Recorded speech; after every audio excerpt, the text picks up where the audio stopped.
Hello बच्चों, कैसे हो आप सभी का लेट्स जॉइन केडी पर स्वागत है। और आज की वीडियो में हम डिस्कस करने वाले हैं एटम्स के बारे में। जिन बच्चों ने पुरानी वीडियो लेक्चर नहीं देखे हैं तो अपने चैनल पे जाके देख सकते हैं। आज हम स्टार्ट करेंगे एटम। क्या होता है एटम, आप लोगों ने 9th क्लास में पढ़ा होगा केमिस्ट्री में। तो आज हम फिजिक्स में पढ़ने वाले हैं क्योंकि मॉडर्न फिजिक्स का टॉपिक है। चलिए भाई, तो स्टार्ट करते। सबसे पहले हम बात करेंगे थॉमसन्स मॉडल ऑफ एटम। सबसे पहले बात 1898 की, 1898 की बात है, जब जे थॉमसन ने एक मॉडल दिया। भाई जे थॉमसन ने क्या करा, एक मॉडल दिया 1898 में, और उस मॉडल के बारे में हम डिस्कस करने वाले हैं। उन्होंने क्या दिया, जैसे कि इन्होंने कंपेयर करा इसको प्लम इन पुडिंग। किससे कंपेयर करा? प्लम। ये छोटी छोटी बातें हैं, पढ़ा है आप लोगों ने, प्लम्स इन पुडिंग। जैसे कि जो हलवा होता है उसमें जो काजू है या किशमिश है वो लगे रहते हैं ना, उसी प्रकार से जे थॉमसन ने बोला कि एक एटम है, ठीक है भाई, और उसके अंदर जैसे प्लम इन पुडिंग होता है ना, ऐसे ही इस एटम के अंदर क्या होते हैं, इलेक्ट्रॉन्स होते हैं। भाई क्या होते हैं? इलेक्ट्रॉन्स एम्बेडेड है। भाई क्या बताया? एटम्स इलेक्ट्रॉन हैं एटम के अंदर, वो क्या है, इलेक्ट्रॉन्स उसके अंदर एम्बेडेड है। भाई इतनी बात आपको समझ में आ गई कि क्या कंपेयर करा। जे थॉमसन ने क्या कहा कि जो हमारा एटम है उसके अंदर जैसे कि प्लम इन पुडिंग होता है, उसी प्रकार से इस एटम के अंदर, ये क्या है, एक एटम है और उसके अंदर क्या है, इलेक्ट्रॉन एम्बेडेड है। एटम के अंदर क्या है, इलेक्ट्रॉन एम्बेडेड दसे हुए हैं। और पूरा जो एटम है, जितना इसमें नेगेटिव चार्ज है उतना ही इसमें पॉजिटिव चार्ज होता है, और ये दोनों मिलाकर क्या है, न्यूट्रल है। ये बात बोली गई थी जे थॉमसन के 1898 तक। सिंपल था, प्लम इन पुडिंग। इसको क्या एक्सपेरिमेंट का नाम भी दिया गया, प्लम पुडिंग। एक मॉडल बोला गया, इसको क्या नाम दिया गया, प्लम्स पुडिंग मॉडल। इसका नाम भी पढ़ा गया, प्लम पुडिंग मॉडल। ज़्यादा मैं इसके ज़्यादा डिटेल में नहीं जाना, सिर्फ इतना ही बताया गया था। पूरा एक एटम है जो कि ये पूरा का पूरा पॉजिटिव चार्ज हो गया इसके अंदर, ये नेगेटिव इलेक्ट्रॉन्स इनके अंदर एम्बेडेड है, और इससे क्या हो गया, न्यूट्रल हो गया। अब ये कब तक चलता रहा? ये 1911 तक चलता हुआ, 1911 तक ये चलता रहा। उसके बाद में हमारे एक साइंटिस्ट आए, नाम था रदरफोर्ड। उन्होंने एक एक्सपेरिमेंट करा, या हम ये कह सकते हैं उनके दो एसोसिएटिव थे। उन्होंने एक्सपेरिमेंट करा, जीजर एंड मार्सडन, ठीक है भाई। उन्होंने एक्सपेरिमेंट करा अल्फा स्कैटरिंग का। आप लोगों ने 9th क्लास में पढ़ा था कि एक गोल्ड फॉइल ली गई थी, उसके अंदर से अल्फा पार्टिकल को पास करा गया था, बहुत सारे पार्टिकल उसमें से पास हो गए थे वगैरह वगैरह। ये कहानी आप लोगों ने सुनी होगी 9th क्लास में, उसी के बारे में बात कर रहा हूं। उस एक्सपेरिमेंट को जीजर मार्टन एक्सपेरिमेंट भी कहा जाता है। क्या कहा जाता है? जीजर एंड मार्टन एक्सपेरिमेंट, क्योंकि वो रदरफोर्ड की सलाह पे किया गया था। इसके दो एसोसिएटिव थे, इन्होंने इसको बताया। पहले ये कह सकते हैं कि रदरफोर्ड ने पहले वो एक्सपेरिमेंट करके देखा होगा, रिजल्ट कुछ ठीक नहीं हुए, तो इन्होंने दोबारा से इसको कहा 1911 में, और ये एक्सपेरिमेंट हुआ। उसके कुछ रिजल्ट आए, वो बड़े चौंकाने वाले थे। उसको हम डिस्कस भी करेंगे, जीजर एंड मार्टन एक्सपेरिमेंट को। तो उससे पहले की बात ये थी, उससे पहले तक ये सही चल रहा था, लेकिन बहुत सारी चीजों को ये एक्सप्लेन नहीं कर पाया। जैसे कि बात करूं मैं तो स्पेक्ट्रल सीरीज को, हाइड्रोजन की जो स्पेक्ट्रल सीरीज है उसको एक्सप्लेन नहीं कर पाया। इस क्लास में हम डिस्कस करेंगे स्पेक्ट्रल सीरीज। इस क्लास में नहीं, मतलब इस एटम वाले चैप्टर में आपको आ जाएगी स्पेक्ट्रल सीरीज क्या होता है। हाइड्रोजन की स्पेक्ट्रल सीरीज को ये एक्सप्लेन नहीं कर पाई, या कह सकते हैं अब ये रदरफोर्ड मॉडल की लिमिटेशंस थी, कमियां थी। भाई ये कमी रही, पहला पॉइंट कमी यही रही कि स्पेक्ट्रल सीरीज को हाइड्रोजन की एक्सप्लेन नहीं कर पाया। अगर दूसरी कमी की बात करें तो जो अल्फा एक्सपेरिमेंट हो रहा था वहां पे लार्ज एंगल पे स्कैटर्ड हुए थे। लार्ज एंगल पे कुछ पार्टिकल थे, अल्फा पार्टिकल थे, वो लार्ज एंगल पे स्कैटर्ड हुए थे। उस चीज को ये एक्सप्लेन नहीं कर पाया, क्योंकि इसके अकॉर्डिंग तो पूरे में फैला हुआ था, न्यूक्लियस नाम की कोई चीज हुआ ही नहीं करती थी इनके अकॉर्डिंग, तो है ना। तो इसीलिए लार्ज एंगल पे क्यों एक्सप्लेन कर, जब यार पूरे फैला हुआ है यहाँ पे, तो फिर तो इक्वली इस हिसाब से होना चाहिए। लार्ज एंगल पे क्यों हो रहा है, कुछ कम एंगल पे हो रहा है, कुछ ज्यादा एंगल पे। अभी एक्सपेरिमेंट पढ़ोगे ना तो और अच्छे समझ में आ जाएगा। तो ये था जे थॉमसन का मॉडल। अब हम चलते हैं रदरफोर्ड के मॉडल पे, अल्फा स्कैटरिंग एक्सपेरिमेंट पे, या हम ये कह सकते हैं जीजर मार्सडन एक्सपेरिमेंट। भाई स्कैटरिंग ऑफ अल्फा पार्टिकल, क्या लिखने वाले हैं अभी, स्कैटरिंग ऑफ अल्फा पार्टिकल। एक एक चीज को हम डिस्कस करते हुए चलेंगे। और ये जो था किसका एक्सपेरिमेंट कहा जाता है, इसको रदरफोर्ड का एक्सपेरिमेंट भी कहा जाता है, या हम इसको कह देते हैं Geiger and Marsden experiment. Geiger and Marsden experiment, इसको ये भी कहा जाता है, जीजर एंड मास्टर एक्सपेरिमेंट भी कहा जाता है। 9वीं क्लास में आप पढ़ के आए हो, आपकी मेमोरी दोबारा रिवाइंड करवा देंगे, कोई दिक्कत वाली बात नहीं है। पढ़ी पढ़ाई चीज़ें हैं, कोई नई चीज़ें नहीं है। कुछ नई चीज़ें भी आएंगी, वो भी हम इंक्लूड कर लेंगे, जो जो नई चीज़ें हम देखते चले जाएंगे। तो ये एक्सपेरिमेंट हम लोगों को पता लग गया कि हम क्या पढ़ने वाले हैं, क्योंकि आपको पता है जो हमारे जे थॉमसन जी थे उनका एक्सपेरिमेंट फेल हो गया था। इस एक्सपेरिमेंट के बाद में अल्फा स्कैटरिंग क्या हुआ था उसके बारे में समझिए ध्यान से। सबसे पहले क्या हुआ कि एक सोर्स लिया गया, रेडियो एक्टिव सोर्स लिया गया। क्या लिया गया? एक रेडियो एक्टिव सोर्स लिया गया और उस सोर्स में यहां पे कुछ रख दिया रेडियो एक्टिव एलिमेंट्स जिससे रेज निकल सके ना। तो ये रेडियो एक्टिव सोर्स लिया, क्या लिया गया? रेडियो, ध्यान समझिए पूरा एक्सपेरिमेंट, रेडियो एक्टिव सोर्स। और सोर्स भी किसका लिया गया? तो वो लिया बिस्मथ का। क्या लिया गया? बिस्मथ का एक्सपेरिमेंट करने के लिए एक रेडियो एक्टिव एलिमेंट लिया गया, नाम दिया गया बिस्मथ। अब ये रेडियो एक्टिव एलिमेंट रेज निकल रही होगी, हर डायरेक्शन में रेज निकल रही होगी, तो इधर भी जा रही थी, इधर भी जा रही थी, इधर भी जा रही थी। इस चीज को एक्सपेरिमेंट करना तो मुश्किल हो जाता ना, हर डायरेक्शन में हम कैसे देखेंगे। तो हमने क्या करा, वहां पे साइंटिस्ट ने क्या करा, एक कोलिमिनेटर लगा दिया। क्या लगा दिया? एक कोलिमिनेटर लगा दिया। क्या लगा दिया? एक कोलिमिनेटर लगा दिया। कोलिमिनेटर मतलब जो एक्स्ट्रा जो यहां से रेज निकल रही होंगी इस डायरेक्शन में, इस डायरेक्शन में, इस डायरेक्शन में, वो क्या हो जाएंगी? एब्जॉर्ब हो जाएंगी। इनके अंदर एक एब्जॉर्प्टिव प्रॉपर्टी होती है और एक बिल्कुल बारीक से जगह छोड़ दी गई यहां से इस प्रकार से, ताकि एक सीधी रेज हमें मिल सके। तो यहां से हमें एक सीधी रेज यहां से जाती हुई मिल गई। ये रेज है अल्फा पार्टिकल, अल्फा पार्टिकल बोलेंगे इसको। अब बोलेंगे अल्फा पार्टिकल क्या होता है, तो अल्फा पार्टिकल के बारे में बताऊं तो हीलियम 2+ आयंस, यानी कि प्लस का 2 इलेक्ट्रॉन, प्लस का 2e है ना, यानी कि इसमें से 2 इलेक्ट्रॉन रिमूव हो गए तो पॉजिटिव का कितना चार्ज होगा? इसमें 2 चार्ज होंगे। तो अल्फा पार्टिकल में पॉजिटिव के 2 चार्ज होते हैं। अल्फा रेज यहां से निकल रही है रेडियो एक्टिव सोर्स बिस्मथ से। वेरी हाई स्पीड है, लगभग ये समझ लो इनकी जो अगर एनर्जी की बात करूं तो 5 मिलियन इलेक्ट्रॉन वोल्ट एनर्जी होती है, लगभग 5 से 7 मिलियन इलेक्ट्रॉन वोल्ट के बीच में एनर्जी होती है इनके बीच में। जो रदरफोर्ड ने करा था उसमें 5.5 के लगभग इन्होंने क्या करा, एक एक्सपेरिमेंट करा इस एनर्जी का। अब ये गई आगे, जाने के बाद में क्या हुआ, इसको आगे इसको अलाउ किया गया। यहां पे गोल्ड फॉइल रख दी गई, बिल्कुल गोल्ड फॉइल रखी गई। क्या रखी गई? Gold foil. इसके आगे क्या रखी गई है कि गोल्ड फॉइल रखी गई। यहां से रेज गई, कोलिमेटर लगा रखा ताकि ज्यादा रेज ना जाए, ठीक है। और उसके बाद में सीधी की सीधी इस गोल्ड फॉइल पर टकराती है। मान लेते हैं ये गोल्ड फॉइल है, वेरी थिन है, बहुत ज्यादा थिन है। बात करूं तो मैं वेरी वेरी थिन है, बहुत ही बारीक। यानी कि हम ये कह सकते हैं, देखो एटम ऐसे होते हैं ना, जुड़े होते हैं आपस में ऐसे ऐसे ऐसे ऐसे ऐसे ऐसे, इस प्रकार से एक एटम जुड़े होते हैं। एक लेयर ये हो गई, इसमें बहुत सारे एटम, फिर इसके पीछे एक लेयर। तो हम इसमें ये मानते हैं कि सिर्फ एक ही लेयर है, उसमें ये एटम है और दूसरे एटम की कोई लेयर नहीं। इतनी बारीक, बिल्कुल बारीक से बारीक जितनी पॉसिबल हो सकती थी। इसीलिए गोल्ड फॉइल ली थी, क्योंकि सबसे ज्यादा मेलेबल यही होती है। आप लोगों ने पढ़ा होगा गोल्ड है हाईएस्ट कैपेसिटी ऑफ मेलेबिलिटी और डक्टिलिटी, है ना। तो इसके अंदर से रेज जाएंगी। तो कुछ एक्सपेरिमेंट आए, वो देखेंगे क्या हुआ। इसके यहां पे एक लगा दिया गया, एक स्क्रीन लगा दी गई और उस पर लगा दिया गया जिंक सल्फाइड। क्या लगा दिया गया? जिंक सल्फाइड में।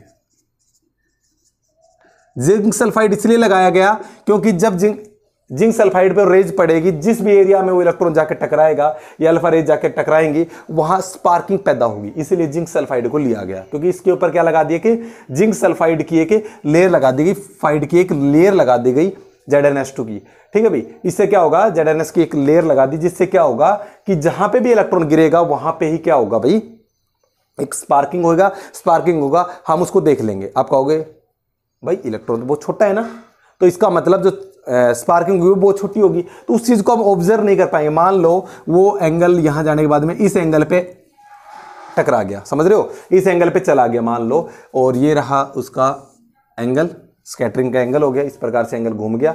और यहां पे हमने क्या करा, एक माइक्रोस्कोप लेना है, क्योंकि बहुत छोटी स्पार्किंग होगी ना, तो उसको हम वैसे तो देख नहीं पाएंगे नंगी आंखों से, तो नेक्ड आइज से नहीं देख सकते। तो हमने क्या करा कि एक माइक्रोस्कोप लगा दिया है। क्या लगा दिया है? पे माइक्रोस्कोप लगा दिया। क्या लगा दिया भैया? कि माइक्रोस्कोप लगा दिया, ताकि इसके अंदर से हम इसको देख सके।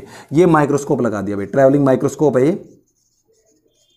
ताकि ट्रैवल करवाएं। इसको मूविंग माइक्रोस्कोप कह सकते हैं और इसको हम डिटेक्टर भी कह सकते हैं। क्या है ये डिटेक्टर? किसको डिटेक्ट करेगा? फ्लैश को डिटेक्ट करेगा, जहां पे भी चमकेगा। ठीक है भाई, तो जहां पे भी, अब ये नहीं है कि आप इधर नहीं जा रही होंगी तो इधर भी जा रही होंगी, इस डायरेक्शन में भी जा रही होंगी रेज, इस डायरेक्शन में, क्योंकि आपको बहुत सारे एक्सपेरिमेंट आप लोगों को देखे होंगे, अलग अलग जगह पे अलग अलग क्या हो रही थी, स्पार्किंग हो रही है ना, क्योंकि हर जगह फैल लेगी नहीं तो रेज यहाँ से टकराएगी। तो कुछ हमने पढ़ी है कि कुछ वापस लौट आती हैं, वही एक्सपेरिमेंट के लिए हमने ये सेटअप हमारा तैयार करा। इतनी बात आपको समझ में आ गई। अब इस एक्सपेरिमेंट का कुछ ग्राफ है वो मैं दिखा देता हूँ। एंगल ऑफ ग्राफ का इस प्रकार से ग्राफ है, यहाँ दिखा देता हूँ, चलो नीचे करके। ये देखिए इस प्रकार से ग्राफ बना। इस साइड में लिखा नंबर ऑफ एटम, और यहाँ लिया हमने एंगल, कितने एंगल पे। तो ये 10 10 की पावर 1 10 की पावर 2 ये ग्राफ बनाया गया था। इस एक्सपेरिमेंट को परफॉर्म करने के बाद में एक ग्राफ बनाया था। अभी तक आप 10वीं क्लास में क्या पढ़ते आ रहे थे, 9th में था, उसमें क्या पढ़ते आ रहे थे, कैसे एटम होते थे, है ना, ऐसे करके एक्सपेरिमेंट। वही एक्सपेरिमेंट है, कभी सोच रहे हो, कुछ ऐसे सीधी चली गई, कुछ ऐसे टकरा के वापस आ गई थी, और कुछ ऐसे यहाँ से सीधा गया और इसी डायरेक्शन में वापस आ गया, ऐसा कुछ पढ़ा करते थे। लेकिन अभी वो आपको सिर्फ एक सिंपल सी बता दिया गया था। लेकिन अभी आप 12th क्लास में, तो पूरा इस प्रकार का सेटअप, तो सेटअप आपको मैं दिखा रहा हूं। चलिए 10 की पावर 3 10 की पावर 4 10 की पावर 5 10 की पावर 6 और 10 की पावर 7। तो हमने क्या ऑब्जर्व करा, इधर इस साइड में एंगल है, जैसे कि ये 0 डिग्री है, ये 20 डिग्री है, ये 40 डिग्री है, ये 60 डिग्री है, ये 80 डिग्री है, ये 100 डिग्री है, ये 120 डिग्री है, 140 डिग्री, इस प्रकार से। तो हमने देखा कि 10 की पावर 7 इलेक्ट्रॉन्स को जब यहाँ से जा रहे थे तो क्या हो रहा है कि गए तो उसमें बहुत कम ऐसे पार्टिकल थे, बहुत ज़्यादा, मतलब इतने ज़्यादा पार्टिकल इतने थे कि जो कि लेस देन 1 डिग्री का एंगल बना रहे थे, बहुत ही मतलब लगभग नियर के पास, नियरली 1 डिग्री या लेस देन थे भाई, उससे कम एंगल का बन रहा था, एंगल बहुत ज़्यादा पार्टिकल का। तो ये इस प्रकार से कोई एंगल ग्राफ बना था, इस प्रकार से पार्टिकल दिखा देंगे किस प्रकार से एंगल बना, ये ग्राफ आपको बुक में मिल जाएगा। ठीक है भाई, तो बहुत ज़्यादा पार्टिकल थे जिनका एंगल क्या था, 0 या 0 के आसपास डिग्री का एंगल था। ये आपको ग्राफ आप देख सकते हो भाई। अब इसकी कुछ ऑब्जर्वेशन हुई, इसको आप स्क्रीनशॉट लेना चाहो तो स्क्रीनशॉट ले सकते हो। इसकी कुछ ऑब्जर्वेशन हुई, अब इस ग्राफ को देख के क्या लिखा गया वो देखिए। ठीक है, अब इसके कुछ, this graph gives the fact, कुछ फैक्ट दिए, वो क्या फैक्ट दिए वो देखते हैं। इस ग्राफ को आप नोट डाउन कर लिया होगा। इस ग्राफ ने क्या फैक्ट दिए, रदरफोर्ड का एक्सपेरिमेंट है, जीजर मार्टिन एक्सपेरिमेंट भी कहते हैं। तो क्या लिखेंगे, this experiment give some fact.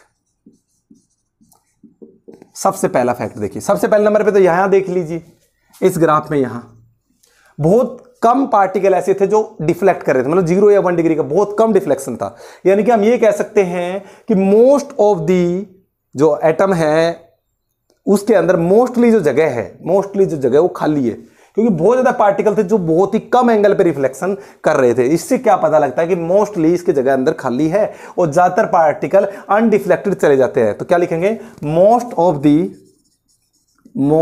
The alpha particle pass through gold foil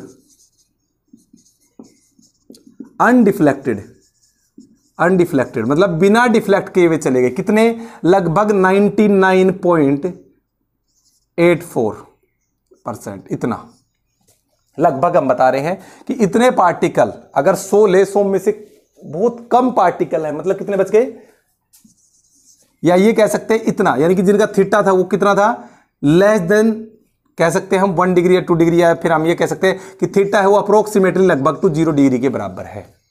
0 के आसपास हो गया ना, तो थीटा है वो अप्रोक्सीमेटली किसके बराबर है, 0 डिग्री के बराबर है।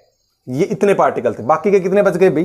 बात आती है आगे की, बात ऐसी आ गई अभी कि बाकी के जो बच गए वो कुछ ना कुछ एंगल पे डिफ्लेक्ट कर रहे हैं। कितने बच गए, 0.16% आपके कुछ डिफ्लेक्ट करेंगे। इतनी बात आपके दिमाग में आ गई। दूसरी बात इस ग्राफ से क्या मिली वो देखिए, क्या लिखेंगे, a few alpha particle 1 of 8000, यानी कि 8000 में से गेट डिफ्लेक्टेड 90 डिग्री और मोर देन 90 डिग्री भी, मोर देन 90 डिग्री। ये बात ध्यान रखनी है कि यानी कि 8000 पार्टिकल लेते हैं तो उनमें से एक पार्टिकल ऐसा है, अल्फा पार्टिकल ऐसा है जो 90 या 90 से ज्यादा पे डिफ्लेक्ट करेगा। बात समझ में आ गई। उसके बाद में अगर हम बात करें थर्ड प्रॉपर्टी की, तीसरी प्रॉपर्टी की बात करें, तो कुछ पार्टिकल ऐसे भी थे जो 180 डिग्री पे भी डिफ्लेक्ट करके आए थे। तो यह बताया गया कि ज्यादातर तो पार्टिकल पास हो गए, कुछ थे जैसे कि 8000 में से एक पार्टिकल था जो 90 या 90 से ज्यादा करा, और कुछ पार्टिकल ओकेजनली ऐसे भी थे कि जो 180 डिग्री पे रिबाउंस कर रहे थे, जैसे मतलब इस डायरेक्शन में जा रहे थे तो इस डायरेक्शन में वापस आ रहे थे। ये इस ग्राफ का कंक्लूजन था, ये एक्सपेरिमेंट था।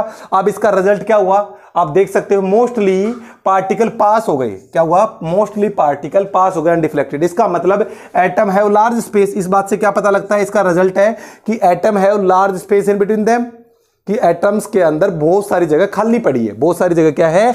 खाली पड़ी है, कि ज्यादातर इलेक्ट्रॉन्स पास हो रहे थे। इसका मतलब ये हुआ। दूसरी बात कहते हैं कि कुछ अनडिफ्लेक्टेड हुए, तो अनडिफ्लेक्टेड ये देखो 90 है उससे ज्यादा हुआ। कारण ये था क्योंकि जो पार्टिकल उसके आसपास से निकल रहे होंगे तो कुछ स्मॉल एंगल पे रिफ्लेक्शन कर रहे थे, अब कुछ 180 पे भी आ रहे हैं। इसका मतलब उसके सेंटर के अंदर एक कुछ ऐसा चार्ज है, अल्फा में प्लस का 2e चार्ज बताया था ना, प्लस का 2e चार्ज, तो इसके अंदर भी प्लस का कोई चार्ज होगा जो उसको रिपेल कर रहा है। देखो स्मॉल एंगल पे भेज रहा है क्योंकि वो साइड से जा रहा होगा, तो हल्का सा रिपल्सन फोर्स लगा जिसकी वजह से इधर चला गया। यहीं से न्यूक्लियस की खोज मानी जाती है। क्या हुआ कि रिपल्सन हो गया, तो इसका मतलब न्यूक्लियस है वो कैसा चार्ज है? पॉजिटिव चार्ज है। इस बात से ये भी पता लग गया।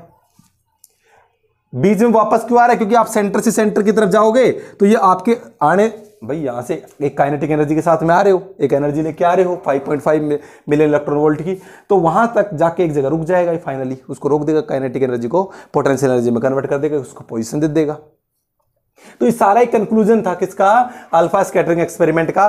ठीक है भाई, तो अब हम स्टार्ट करने वाले हैं estimating size of the nucleus. अब न्यूक्लियस के बारे में पता लग चुका था, अभी तक न्यूक्लियस के बारे में नहीं पता था। अब आया न्यूक्लियस की कहानी कि न्यूक्लियस के बारे में कैसे पता लगाया, कैसे नहीं लगाया, न्यूक्लियस का साइज क्या होता है। तो अब चलते हैं एस्टिमेटिंग न्यूक्लियर साइज। देखो भाई एस्टिमेटिंग न्यूक्लियर साइज, तो देखिए कैसे क्या हुआ वो समझिए ध्यान से। देखिए ये गोल्ड फॉइल का एटम है मान लो, और यहां से एक अल्फा पार्टिकल आ रहा है, इसे टकरा रहा है। ठीक है, ये अल्फा पार्टिकल का गोल्ड फॉइल का न्यूक्लियस है, और यहां से एक रेज आ रही है, ये सोर्स हो गया अल्फा का, और इसमें पता है कितना चार्ज होगा? प्लस का 2e चार्ज होगा, ये बता दिया मैंने आपको। अब एक बात बताओ, ये न्यूक्लियस है किसका? एक एटम का न्यूक्लियस है, इसमें प्लस का 2e चार्ज, क्या इसमें प्लस का 2e चार्ज नहीं होगा? प्लस का चार्ज नहीं होगा, न्यूक्लियस में बताया था ना, रिपल कर रहा है तो प्लस का चार्ज है। तो कितना प्लस का चार्ज है वो भी लिख लो, Ze प्लस का, Z समझ रहे था? Proton, number of proton is equal to number of atomic number, atomic number के बराबर ही तो हुआ है भाई। प्रोटोन की संख्या और number of proton, number of electron बराबर ही तो होते हैं, पढ़ा होगा ना। Number of proton is equal to number of proton is equal to number of electron is equal to atomic number, तो Z ही है, और जितने चार्ज है उससे मल्टीप्लाई कर देंगे तो इसका न्यूक्लियस का साइज पता लग गया अपने को। ये लो, मतलब इसका मास पता लग गया, दोनों की वैल्यू पता लग गई अपने को। चलिए अब यहां से इसको एनर्जी मिली, आपने एक्सपेरिमेंट पढ़ा था, एनर्जी मिली, एक गया। जब ये इधर जा रहा है तो एक कंडीशन ऐसी आएगी जहां पे इसकी एनर्जी 0 हो जाएगी, काइनेटिक एनर्जी, क्योंकि ये इसको रिपेल करेगा। तो यहां काइनेटिक एनर्जी मैक्सिमम थी, ये नहीं कि यहां पे कहीं काइनेटिक एनर्जी रही होगी, मान लो उसको हम काइनेटिक एनर्जी इनिशियल बोल देते हैं, और यहां जाके काइनेटिक एनर्जी हो गई फाइनल, जो कितनी हो गई? 0। यहां मैं लिख देता हूं काइनेटिक एनर्जी के ही मान लेता हूं, आप एमबी स्क्वायर हमने पढ़ाई है, समझ रहे इस बात को। चलिए दूसरा, यहां पे भी एक पोटेंशियल एनर्जी रही होगी, तो यहां जो पोटेंशियल एनर्जी रहेगी, हाँ ये पॉइंट यहां रुक जाएगा ना, तो जहां ये रुक जाता है, जहां ये पॉइंट रुक जाता है उसको बोला जाएगा R0। क्या बोला जाएगा? R0, where R0 is closest approach. Closest approach मतलब कितना ज्यादा पास जा सकता है, वो बात आ रही है यहां पे, closest approach. R0 is the closest approach.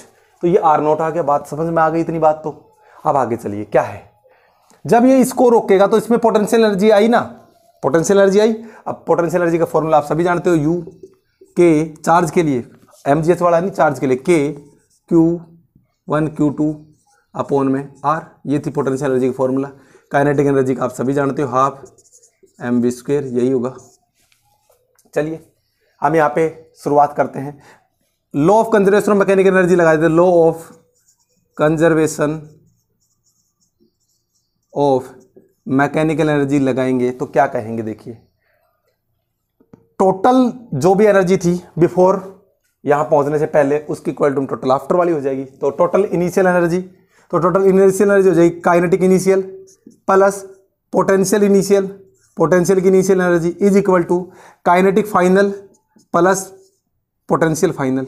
अब सुनिए ध्यान से, काइनेटिक इनिशियल कितनी है, तो मैंने कहा ना के मान लो इसको kinetic energy plus initially potential energy. Potential energy का फॉर्मूला था के Q1 Q2 अपॉन में आर कितने डिस्टेंस इन दोनों के बीच की, तो हम मानेंगे इन्फिनिटी, यहां से लेकर यहां तक क्या मानोगे, इन्फिनिटी। क्या मानोगे इसको, इन्फिनिटी मानोगे यहां तक को। आप बोलोगे सर ये तो एक्सपेरिमेंट तो बिल्कुल पास का है, फिर आप इसको इन्फिनिटी क्यों मान रहे हो। तो भाई साहब एक बात बताओ मेरे को, कॉमन सेंस की बात, कि न्यूक्लियस बिल्कुल छोटा फर्मी मीटर में -15, और ये कितनी दूर आएगी, कम से कम 2 मीटर भी आओगे तो बहुत गुनी ज्यादा होगी ना, 5 मीटर भी होगा तो बहुत दूर होगी ना।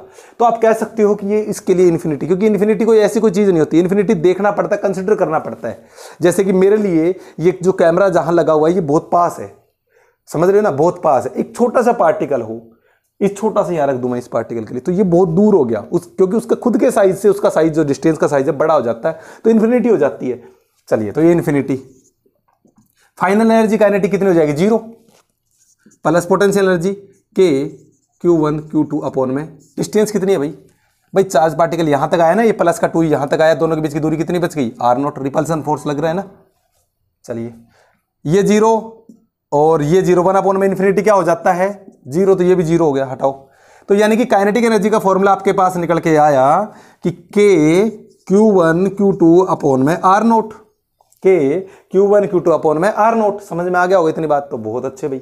अब यहां पे वैल्यू पुट कर दो, क्या है के Q1 की वैल्यू बोलिए क्या है, Q1 मतलब पहला वाला चार्ज क्या है 2e, तो 2e प्लस का 2e इनटू में Q2 कितना है, ये दूसरा चार्ज रिपल्सन यही तो हो रहा है ZE अपॉन में R0।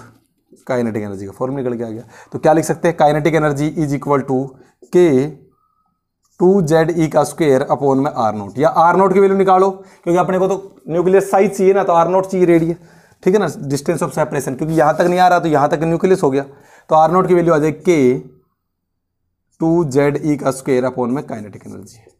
अब एक बात और यहां से समझ में आ गई कि जितनी काइनेटिक एनर्जी कम होगी ना उतनी R0 क्या होगी, ज्यादा होगी। याद रखिए, जितनी काइनेटिक एनर्जी कम होगी उतना ही R0 क्या होगा, ज्यादा होगा, क्योंकि इनवर्सली प्रोपोर्शनल है। तो यानी कि R0 जो साइज है न्यूक्लियस का किस पे डिपेंड कर रहा है, kinetic energy of the alpha particle पे। तो अब क्या करेंगे, देखिए अब ध्यान दीजिए, ठीक है, R0।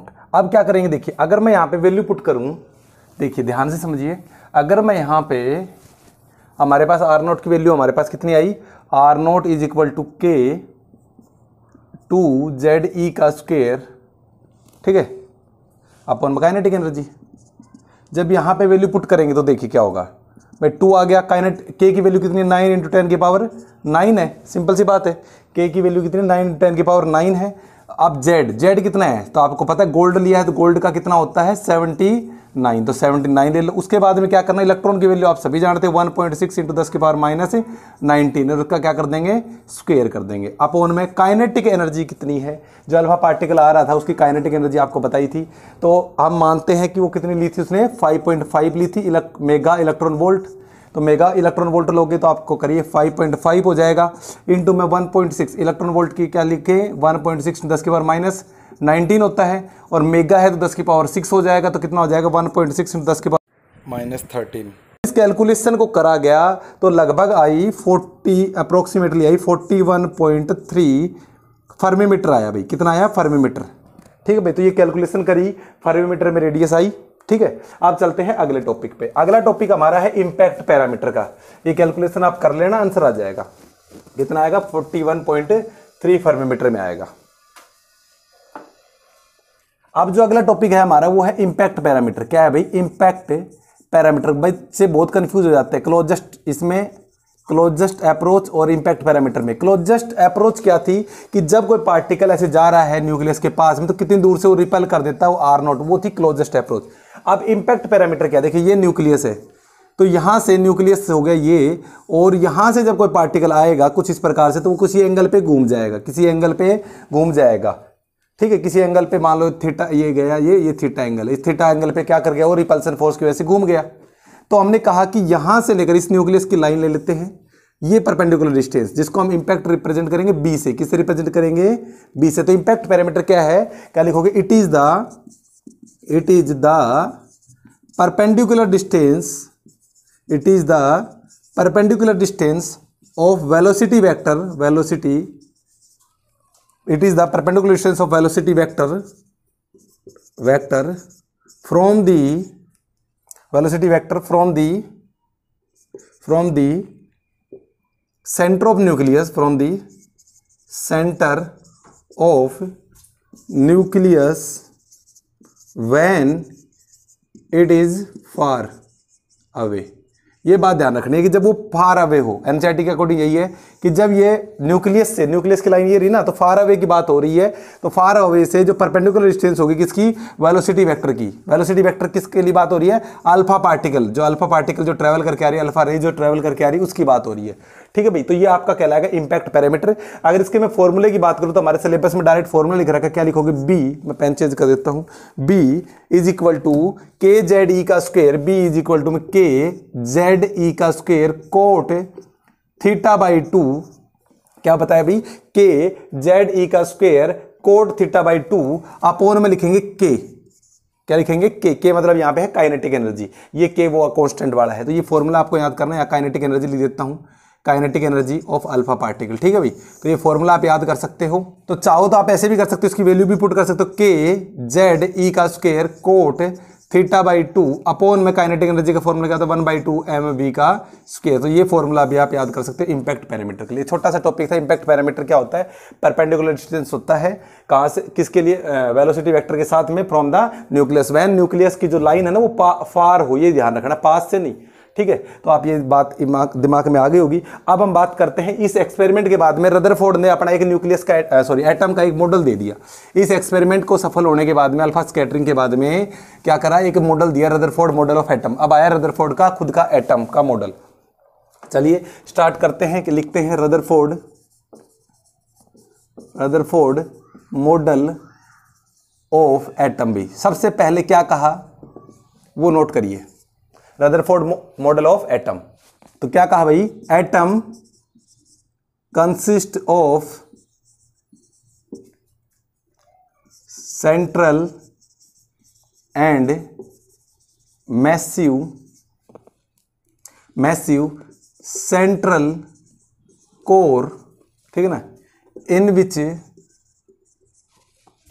All mass of the atom suppose to be concentrated. भाई ये बताया गया कि जितना भी मास है एटम का वो कहाँ होता है? न्यूक्लियस में हो गया। तो ये अपना एक पहली लाइन बताई उन्होंने कि जो एटम होता है उसके अंदर एक न्यूक्लियस होता है, सेंट्रल और मैसिव मास होता है उसके अंदर, और उसके अंदर क्या बताया कि पूरा मास सपोज टू बी कंसंट्रेटेड। वहां पे पूरे एटम का मास क्या माना जाता है? कंसंट्रेट माना जाता है, और उस पॉइंट को बोला जाता है न्यूक्लियस। उस सेंटर पॉइंट को क्या बोला जाएगा भाई? न्यूक्लियस। तो यहां से एक न्यूक्लियस नाम की डेफिनेशन भी क्रिएट हो गई। और अब चलते दूसरी प्रॉपर्टी पे।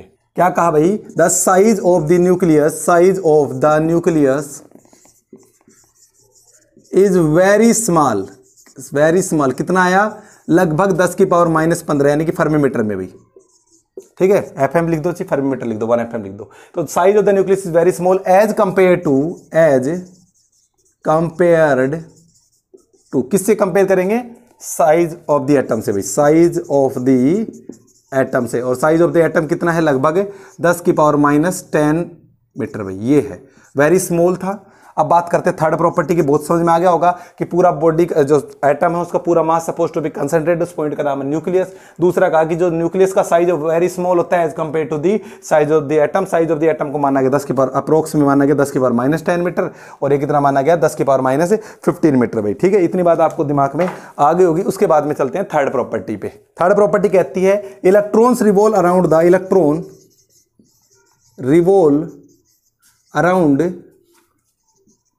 The nucleus. भी न्यूक्लियस के चारों ओर घूमते हैं।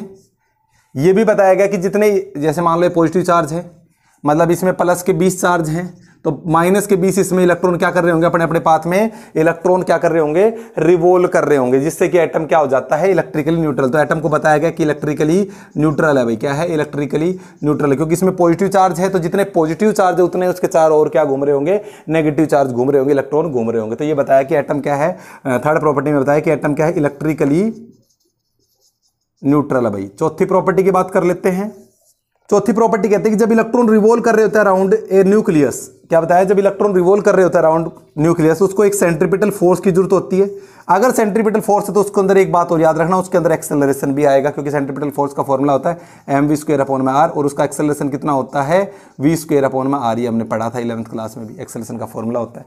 तो उसकी एक जरूरत पड़ती है जिससे वो चारों ओर उसको घूमता है, एक सुटेबल एनर्जी के लिए। इसी प्रकार से इलेक्ट्रॉन उसके चारों ओर घूम रहे होते हैं, जैसे कि एक एटम, जैसे कि एक प्लैनेट सन के चारों ओर ऐसे घूम रहा है, उसी प्रकार से इलेक्ट्रॉन इसके चारों ओर घूम रहे थे। ये था रदरफोर्ड मॉडल ऑफ एटम। अब इसकी कुछ कमियां रही होंगी, उन कमियों के बारे में डिस्कस करेंगे कि इसकी ड्रॉबैक्स क्या रही भाई, क्या रदरफोर्ड मॉडल ऑफ एटम की ड्रॉबैक्स, कमियां क्या रही, वो आज का लास्ट टॉपिक हमारा। तो ये नोट डाउन और कर लेना, बड़े ही अच्छे से आपको समझ में आ रहा होगा, क्योंकि ज़्यादातर चीज़ें आपकी पढ़ी हुई थी, कोई नई चीज़ नहीं थी। कुछ चीज़ें जो नई आई वो आपको करवा दी गई, उनको नोट डाउन कर लेना। तो हम बात कर रहे हैं लिमिटेशंस, कमियाँ, लिमिटेशन। तो पहली लिमिटेशन क्या थी, पहली लिमिटेशन यही थी, अभी बताया कि जब कोई इलेक्ट्रॉन्स रिवॉल्व कर रहा होता है किसके चारों ओर, न्यूक्लियस के चारों ओर, तो वो सेंट्रीपिटल फोर्स होता है, तो यानी कि एक्सेलरेशन भी होता है उसके अंदर, v²/r, एक्सेलरेशन भी होगा। अगर एक्सेलरेशन होगा तो उसके अंदर से एनर्जी डिस्क्रिएट होगी, एनर्जी निकलेगी, यानी कि एनर्जी इवोल्व होगी। और अगर एनर्जी इवोल्व होती है, अगर एनर्जी इवोल्व होती है, तो एक बात बताओ, कॉमन सेंस की बात है, एनर्जी निकलेगी तो जो इलेक्ट्रॉन घूम रहा है उसकी एनर्जी कहीं ना कहीं जाके खत्म हो जाएगी, फिर निकलती निकलती फिर क्या करेगा, वो खत्म हो गई तो क्या करेगा, न्यूक्लियस की तरफ आ जाएगा, अट्रैक्ट होकर गिर जाएगा उसमें, क्योंकि उसमें एक सेंट्रीपिटल फोर्स है जिसकी वजह से तो घूम रहा था वो। अब वो फोर्स खत्म हो गया, एनर्जी खत्म हो गई, खत्म होते हुए सीधा गिर जाएगा, क्योंकि वेलोसिटी खत्म हो गई उसकी। तो सीधा का सीधा न्यूक्लियस से टकराएगा न्यूक्लियस, तो एटम क्या हो जाएगा, अनस्टेबल। एटम क्या हो जाएगा, अनस्टेबल। लेकिन सभी जानते हैं एटम क्या है, स्टेबल है। एटम क्या है, एक्चुअली में स्टेबल है। तो ये कहानी को नहीं बता पाया भाई। तो ये इसकी सबसे बड़ी कमी रही कि जब इलेक्ट्रॉन रिवॉल्व करता है अराउंड द न्यूक्लियस, न्यूक्लियस के चारों ओर, तो वो एक्सेलरेट करता है। क्या करता है, एक्सेलरेट करता है। आपने थोड़ी देर पहले ही प्रॉपर्टी थी चौथी उसमें कि क्या करेगा, एक्सेलरेशन होगा। जैसे कि सर्कल में घूमता है, सेंट्रीपिटल फोर्स होता है mv²/r। क्या बताया था, mv²/r। तो ये क्या है, ये एक्सेलरेशन तो है, मास इनटू एक्सेलरेशन। तो एक्सेलरेशन है उसमें, तो एक्सेलरेशन होगा तो उसकी एनर्जी डिस्क्रिएट होगी, निकलेगी एनर्जी खत्म। और अगर घूमता रहेगा तो उसकी एनर्जी बिल्कुल खत्म हो जाएगी। एक कंडीशन ऐसी आ जाएगी कि न्यूक्लियस से टकरा जाएगा और एटम क्या हो जाएगा, अनस्टेबल हो जाएगा। जबकि हम जानते हैं एटम क्या है, स्टेबल है। तो इस चीज को नहीं प्रूव कर पाया। दूसरी प्रॉपर्टी क्या कहती है वो देखिए, in Rutherford model electron can revolve in any radii.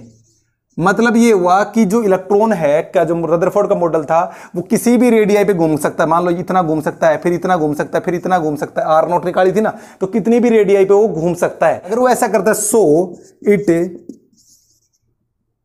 Emit continuous spectrum. बिल्कुल सिंपल सी बात है, ठीक है भाई। कंटिन्यूस स्पेक्ट्रम, अगर वो रिवॉल्व करता है किसी भी रेडियस पे, तो वो क्या करेगा, इट कंटिन्यू स्पेक्ट्रम जो एमिट करेगा, क्या, continue spectrum. But atom like hydrogen,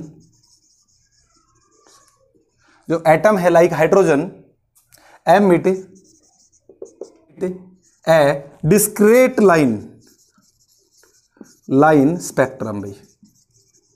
तो आई होप आपको चीज़ें समझ में आ गई होगी। इसकी कमियां आपको याद कर लेनी है, एग्जाम में मिल सकती है आपको। मिलते हैं एटम की सेकंड क्लास में, तब तक के लिए नमस्ते, thank you and have a good day.